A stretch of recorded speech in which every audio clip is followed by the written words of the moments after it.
என்னண்ணே இவ்வளோ சீக்கிரம் வந்துட்டீங்க? சுத்தமாக எதுவும் ஆர்டரே வரலடா, அதனால தான். சாப்பாடு எதுவும் வாங்கிட்டு வரலையாண்ணே?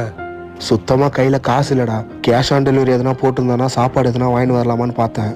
கடைசியில் பார்த்தா எந்த ஆர்டருமே வரலடா. அதான் சாப்பாடு எதுவும் வாங்கிட்டு வர முடியல. பரவாயில்ல விடுங்கண்ணே, நான் தண்ணியே குடிச்சிக்கிறேன், பசி அடங்கிட்டோம். ரொம்ப பசிக்குதாடா? ஆமாண்ணே, ரொம்ப பசிக்குது. ஏன் கடவுளே எங்களுக்கு மட்டும் இந்த மாதிரி ஒரு கஷ்டத்தெல்லாம் கொடுக்குறேன். ஐயோ, ஹவுஸ் ஓனர் வேற கால் பண்றாருடா. 2 மாசமா வேற வாடகை வேற தரல. ஒருவேளை அதுக்கு தான் கால் பண்றாரோ? என்ன பண்றது? ஹலோ, சொல்லுங்கண்ணா. சாப்பாடு கொஞ்சம் எக்ஸ்ட்ரா செஞ்சிட்டோம், நீயும் தம்பியும் சாப்பிடுறீங்க. சரிங்கண்ணா. சரிப்பா தம்பி, கீழே வந்து வாங்கிக்கோ. சரிங்கண்ணா. கடவுள் இந்த மாதிரி சின்ன சின்ன விஷயங்கள் மூலியமா தான் நான் எப்பவுமே உங்க கூடவே